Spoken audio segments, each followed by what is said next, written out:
¿Qué tal, amigos? Teníamos pendiente una entrega.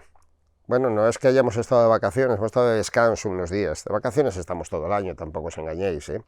Pero teníamos pendiente una entrega y se nos mete el comienzo de la temporada en un abrir y cerrar de ojos, vamos, sin tiempo prácticamente para la preparación o para echar el cierre a la temporada que ya concluyó, ¿no? Hace tanto, se echa tanto de menos el ciclismo, ¿verdad? Pasan 2, 3 semanas sin competición y nos da la sensación de que llevamos todo el invierno. Y hace 4 días, como quien dice, estábamos cerrando con Lombardía o con Langkawi los últimos coletazos de la temporada. Bueno, teníamos pendiente un vídeo para presentaros un poco el Movistar que llega. Y como ha llegado ya, porque prácticamente está todo cerrado para el curso venidero, que va a empezar en diciembre, pues creo que es el momento oportuno de hacerlo. Digo que el curso venidero empieza ya en diciembre porque es en diciembre cuando se producen las primeras concentraciones, y ahí estarán por tierras alicantinas los corredores del equipo Movistar en una primera concentración que es importantísima. No sé si os habéis fijado en este detalle, que no es menor, no es baladí, y es que en muchos casos, y me lo han contado corredores profesionales, solo ven a sus compañeros en la presentación de la temporada. Después no los ven nunca en competición, pero no a uno, a dos, a tres, a cuatro, a cinco, es decir, se reúnen todos, primera toma de contacto, una concentración, primer intercambio, entrega de material, etcétera. Habrá luego una presentación oficial del equipo, no tardando demasiado, pero una vez que empieza la temporada, ya no se vuelven a ver. Incluso bastante antes de empezar la temporada, cuando empiezan a disgregarse los grupos, y uno se marcha a Argentina y el otro grupo se marcha a Australia y el otro grupo se marcha a Mallorca, empiezan las concentraciones por grupos de corredores perfectamente elegidos en base a los objetivos que se van a marcar a lo largo de la temporada. Y suele ser frecuente que un ciclista, 2, 3, 4, 5, 6 de una misma estructura no corran en todo el año. Es más, que incluso no se vean las caras. Algún corredor me ha reconocido, bueno, yo es que no me he visto las caras con algunos ciclistas en 3 años que he pasado en una estructura, nada más que en las presentaciones oficiales o en la concentración inicial de la temporada. Pues ahora el 10 de diciembre ya estarán concentrados los hombres del equipo de Movistar, que como digo, con las últimas noticias de los que estaréis un poco al corriente, ha cerrado ya su plantilla de cara a la próxima temporada. Es decir, aquella rumorología, me imagino que lanzada por el propio entorno del corredor, de que Nairo Quintana podría llegar a la estructura de Movistar, no concuerda con que Movistar ha cerrado la plantilla con el tope de los 30 corredores ya tras la incorporación de los 3 nuevos ciclistas que van a reforzar el equipo de cara a la próxima temporada. Un Movistar que está en espera, un Movistar en transición, y alguien dirá, joder, pues ya te vale, ¿no? En transición llevamos, no, en transición no nos engañemos, habrán sido unos años los últimos no tan victoriosos ni tan triunfales, pero la figura egregia de Alejandro Valverde ha seguido siempre siendo un referente importantísimo de este equipo, ¿no? Y quien dice Alejandro Valverde dice con mejores o peores resultados los que han sido protagonistas en los últimos años, incluido fundamentalmente el propio Enric Mas, líder indiscutible del equipo.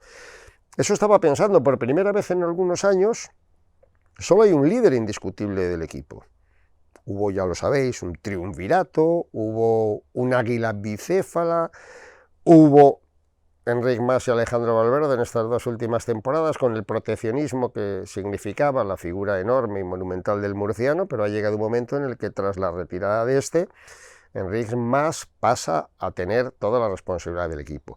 Con lo cual se va a producir también un cambio significativo en la mentalidad y en el concepto del equipo para afrontar una temporada. Yo creo que eso, unido a la marcha de Alejandro Valverde, que también ha sido un foco guía del equipo y de todos los objetivos que se marcaban, o de la mayoría de los objetivos que se marcaban a lo largo de la temporada, y de otro lado, las penurias que ha pasado el equipo en este último trienio para conseguir la permanencia dentro del World Tour, que sí, al final se logró de forma holgada, pero durante unos meses estuvieron aquí con el gancho, enormemente preocupados de perder la categoría. Se firmó un final de temporada fantástico, con un Mas, incluso con un Valverde, que obtuvieron resultados fantásticos, y bueno, pues ya todo quedó un poco atrás. Pero queda el aprendizaje, que es lo más importante en esta vida de cualquier circunstancia, y se aprende más en la adversidad que en el éxito, ¿eh?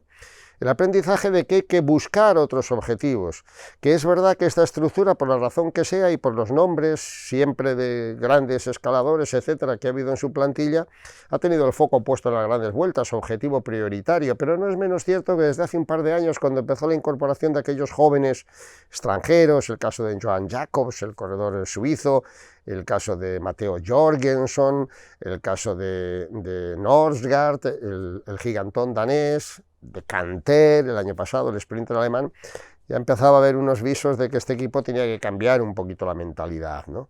Y en ese sentido, claro que la ha cambiado. La cambia incluso con la incorporación de los nuevos técnicos, que ha sido la última noticia de días atrás, ¿no? Como el equipo se ha reforzado, no solo con un técnico especialista local, nacional, Xavier Muriel, el director del equipo de Caja Rural, un técnico avanzado en su materia, y de otros dos directores deportivos, como son Yvon Ledanois, que ya estuvo muchos años en la estructura, estaba en Arkea, precisamente con Eiro Quintana, que estuvo en la estructura de Movistar como corredor primero, en que es de Pagne, si no recuerdo mal, y como director después, y también el caso de Jürgen Roelands, el ciclista belga, que ha estado también en la estructura del equipo Movistar en los últimos años de profesional y que se incorpora ahora a la estructura directiva o técnica del equipo.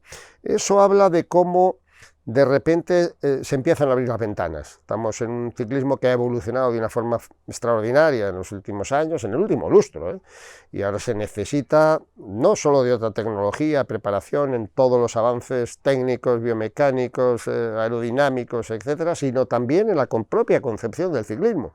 La concepción del ciclismo, de los objetivos a fijarse, de la rentabilidad que puedan tener las escuadras en las diferentes pruebas, y que esto ya no es solo el Tour de Francia, ni la Vuelta Ciclista a España, o el Giro de Italia, ni tampoco es que hay que cogérsela con pinzas y buscar como objetivos prioritarios las superclásicas. Ya se marchó Valverde y no va a ser tan fácil, y menos objetivos como el Tour de Flandes o la París-Roubaix, etc.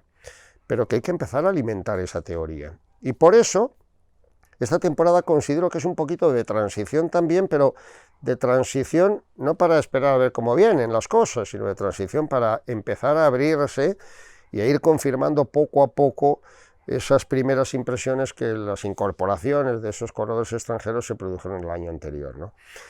Ha habido 3 incorporaciones este año. Bueno, primero hay que recordar, ha habido 2 ausencias. La de Alejandro Valverde, 21 años de profesional, 18 años en una estructura en la que ha conseguido casi 110 victorias, ¿no? Los primeros 3 años fueron dentro del equipo Kelme, todas las demás las ha conseguido en esta actual estructura de Telefónica, ¿no? Y su figura es irreemplazable. Esto está claro y lo tiene, creo que todo el mundo ha subido. La otra marcha ha sido la de Íñigo Elósegui, un ciclista del que se esperaban tantísimas cosas, el León de Cierrevena, el nieto de José Antonio Momeña, que fue un ilustre de los años 60-70 del ciclismo español, cuarto en un Tour de Francia. Bueno, pues es uno de esos casos, ¿no?, de ciclistas que vienen en el campo profesional aparentemente a comerse el mundo, porque venía con unas perspectivas fantásticas desde el campo sub-23, y ha estado 3 años que no ha levantado cabeza. Le deseamos toda la fortuna del mundo, porque es un corredor que tenía mucho talento y mucha fuerza en la disciplina y en la estructura del Ken Pharma, para ver si por ahí consigue levantar el vuelo, porque todavía es un ciclista muy joven y no puede dar por perdida su trayectoria deportiva, ¿no? Pero será una baja mucho más reemplazable, evidentemente, que la de Alejandro Valverde, ¿dónde va a parar? Pero es que la baja de Alejandro Valverde también representa algo en cierto modo positivo, si se quiere ver la otra cara de la moneda, que hay que hacer un esfuerzo, insisto, por lo que decía antes, porque hay que aprender de la adversidad, ¿no? Y es que la mayoría de los corredores van a empezar a hacer asunción de unas responsabilidades que antes eludían por la comodidad que suponía estar debajo del paraguas de Alejandro Valverde. No ha habido muchos refuerzos en el equipo, ya los conocéis. El primero, Iván Romeo, un joven corredor de 19 años, magnífico contrarrelojista, que viene de la estructura del equipo de Axel Merckx, del norteamericano Hagens Berman, y que con 19 años pues irá tomándole la medida al ciclismo profesional, y tampoco hay que exigirle mucho más. Tiene una percha fantástica, da la sensación de que puede ser otro Pipo Gana, pero como empecemos con las comparaciones, vamos, como vulgarmente se dice, de aquella manera, ¿no?, jodidos. No creo que vaya a ser una forma de empezar la temporada, sino darle recorrido, que empiece a tomar contacto, que empiece a hacerse al campo profesional y, en resumidas cuentas, que vaya creciendo sin prisas y sin responsabilidades. Responsabilidades, sin embargo, sí van a tener tanto Guerreiro, el portugués incorporado de Education First, un hombre que viene a ganar una etapa en el Giro de Italia, de ser rey de la montaña, en fin, no es una estrella, con 28 años ya tiene un recorrido importante, oficio también, es un corredor duro, y un buen escalador y creo que un refuerzo importante. Pero la mayor responsabilidad va a recaer en Fernando Gaviria, el colombiano, a quien Movistar da una oportunidad en un momento muy delicado, porque no vamos a descubrir ahora quién es Fernando Gaviria, un verdadero talento que ha sumado medio centenar de victorias, que irrumpió en el ciclismo europeo de una forma apoteósica, porque no estábamos desde aquellos tiempos de Cochís Rodríguez acostumbrados a ver en Europa a un velocista de ese nivel, por mucho ciclismo en pista que hay en Colombia, que eso también se ignora mucho en Europa, pero de ahí a ver a un colombiano pelearse de aquella manera, ¿no?, y ser una estrella con un talento descomunal, pues no, pues fue una sorpresa muy agradable también, ¿no? No todos eran escarabajos, ¿verdad? Ya lo había demostrado algún otro. Pero se paró ahí un poco su trayectoria, y es un ciclista que tiene 28 años. Y es la primera vez que Movistar apuesta de firme por un velocista, también un poco cambiando el chip de lo que había sido la concepción del ciclismo para esta estructura en los años precedentes, 40 años nada menos que de historia dentro del ciclismo profesional. ¿Qué vaya a hacer Gaviria? No lo sé. Sé que el objetivo es que lidere al equipo en el Giro de Italia y son palabras mayores. A ver, que lidere al equipo en el Giro de Italia no vaya a ser que sea la única referencia, pero tampoco va a haber un corredor capacitado para pelear la clasificación general. Habrá corredores que estén haciéndolo lo mejor posible, pero ahí precisamente la comparecencia de Eilner Rubio, que a sus 24 años también ha crecido, pero como bien se sabe, Movistar tiene que poner los huevos en dos cestas, porque para tres no hay, y las dos cestas son el Tour de Francia y la Vuelta Ciclista a España. Entonces al Giro irá lo que pueda ir, pero la responsabilidad la va a tener Fernando Gaviria. Y fue en el Giro de Italia donde se dio a conocer como un velocista descomunal, con un talento bárbaro, y es en el Giro de Italia donde puede encontrar su recuperación. A ver, no duda nadie, ni lo dudaban en UAE, que es un ciclista que sigue teniendo unas condiciones bárbaras, ¿no? Es su cabeza. Es su cabeza, su falta de sufrimiento, su escasa responsabilidad, su amor a otros hobbies como los coches. A ver, es que es mucho más cómodo ir en un deportivo, ¿verdad?, que dar pedales. Pero también sabe Fernando Gaviria que tiene que apretarse los machos, como se dice en el argot taurino, ¿no? Apretarse los machos porque le han firmado un año de contrato tan solo. Y si después de las dos últimas temporadas en UAE también falla este año en Movistar, estará diciendo adiós a su aventura importante, aventura europea por otra parte, pero que no debiera acabarse aquí con 28 años tan solo, ¿no? Es para él una oportunidad magnífica para Fernando Gaviria y puede ser un buen refuerzo para Movistar. Más allá de eso, pues es la estructura que se tenía, pero como digo, es el crecimiento lo que busca el equipo. Se está a la espera de, claro, es un equipo en transición porque tampoco voy a obviar que ahora mismo las preferencias del equipo están en las vueltas por etapas con Enric Mas y las expectativas están un poco más a la espera, a la llegada de la próxima temporada. No descubro nada si digo que las posibilidades de que Carlos Rodríguez, Raúl García Pierna, Igor Arrieta se incorporen el próximo año a la disciplina de Movistar son grandes, en algún caso muy grandes, y en algún caso importantísimas, cuando hablamos de un ciclista del nivelazo de Carlos Rodríguez, por ejemplo, ¿no?, que termina este año, contrato con el equipo Ineos. Pero antes de que llegue esa expectativa, que no deja de ser una expectativa, hay que cubrir un año y una temporada ya con otra mentalidad. Por supuesto que con la garantía que presenta Enric Mas. Hizo un final de temporada tan fantástico el año pasado, después de que quien más, quien menos tuviéramos duda de que volviera a ser un corredor competitivo cuando le pasó aquello del miedo a los descensos, etcétera, en el Tour de Francia, fueron muchos, incluso dentro de su entorno, que estaban convencidos de que Enric Mas no levantaba la cabeza.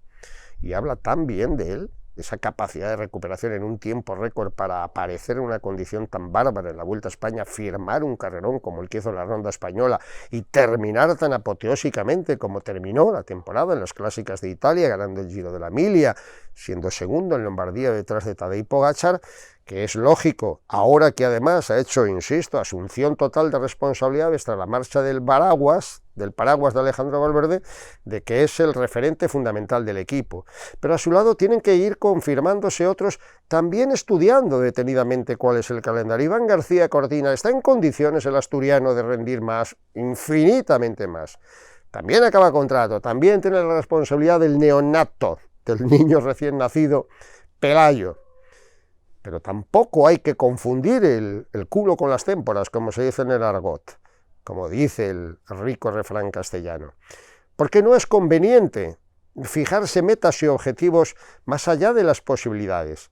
Y yo creo que los reveses de estos dos últimos años, ahí está Lola precisamente en el tema, provocan ese aprendizaje, y hay que bajar un poco las expectativas, porque si no nos estamos estrellando y encima estamos perdiendo la opción o las posibilidades o el recorrido de hacer otros o de marcarse otros objetivos. Es decir, a lo mejor Enric Mas no puede ganar el Tour de Francia, incluso no puede ganar la Vuelta Ciclista a España, pero estar peleándola y sumar otros objetivos a lo largo de la temporada, carreras importantes del World Tour, una Itzulia, un Tirreno Adriático, ya el año pasado lo hizo francamente bien, solo la adversidad le privó de mejores resultados. Tiene que ser objetivo del corredor balear. Y cuando hablamos de Cortina es exactamente lo mismo. ¿Está Cortina para ganar el Tour de Flandes o la París-Roubaix? No, lo tiene que intentar hacer bien, pero tiene que buscar otros objetivos, que hay muchos a lo largo de la temporada, muchísimos, para que sume y entregue una carta con una serie de victorias que el equipo necesita, y sobre todo para que se rebajen esas expectativas que muchas veces se convierten en frustración. Hoy no es fácil poder con un Pogačar, con un Evenepoel, con un Van Aert, con un Van der Poel, con un Pidcock, con esta nómina espectacular, esta verdadera caterva de estrellas, intratables prácticamente. Bueno, pues habrá que hacerlo lo mejor posible y no pensar que porque se acaba el undécimo en una Gante Belgen o el octavo, ya se ha cubierto un expediente. No, hay muchos más objetivos que hacer a lo largo de la temporada. Y es el caso del propio Aramburu, otro ciclista que tiene que dar el paso adelante, ciclista de mucho talento, de mucha clase, de una gran punta de velocidad, pero no le pidamos que gane la Lieja-Bastogne-Lieja, pidámosle que entregue al final de temporada 5 o 6 victorias, porque puede y debe conseguirlas. No es fácil, ¿eh? Tiene que buscar ese objetivo. Luego está la baraja de los jóvenes. Pero claro, los veteranos están ahí, y esa guardia pretoriana que es el soporte y el sostén de un Enric Mas y de las grandes vueltas, desde los veteranos, Oliveira, Erviti, Rojas, etcétera, hasta incluso los que llegan más jóvenes, pero con ese objetivo. Ese caparazón, ese armazón del equipo está ahí, y además en cierto modo es indestructible, pero hay otros corredores que tampoco se pueden esconder en ser, es que somos corredores de equipo. Esos jóvenes de los que hemos hablado antes, desde Jacobs hasta Jorgenson, hasta Norsgaard, tienen que crecer, claro que tienen que crecer, porque tienen objetivos importantes. Hay ciclistas de mucha calidad como Carlos Verona, la mejor victoria del año pasado, no lo olvidemos, la consiguió Verona en una etapa del Dauphiné. Y Verona es un ciclista de apoyo, obviamente, en las grandes vueltas, pero también es un ciclista que tiene que tener vía libre, o Gonzalo Serrano, que va a ser el líder del equipo en Valencia, por cierto. Bueno, creo que Gonzalo Serrano es un corredor que tiene que hacer las cosas con unas perspectivas de buscar éxitos y de buscar victorias. Bueno, el objetivo, en una palabra, es cubrir la temporada, alcanzar la mayoría de los objetivos y darle la mayor cancha posible a corredores que están creciendo y que tienen, además, la oportunidad pintiparada de conseguir resultados y de estar a mejor nivel del que han ofrecido en estos dos últimos años. La temporada empezará en enero con los que van a Australia. Enric Mas no va a empezar hasta la Vuelta a Andalucía, va a repetir un poco el calendario del año pasado, y ya iremos contando cosas de lo que vaya ocurriendo y de lo que vaya presentando el equipo, pero al día de hoy este equipo está cerrado y con muchas ilusiones y expectativas de cara al año que está a puntito de comenzar.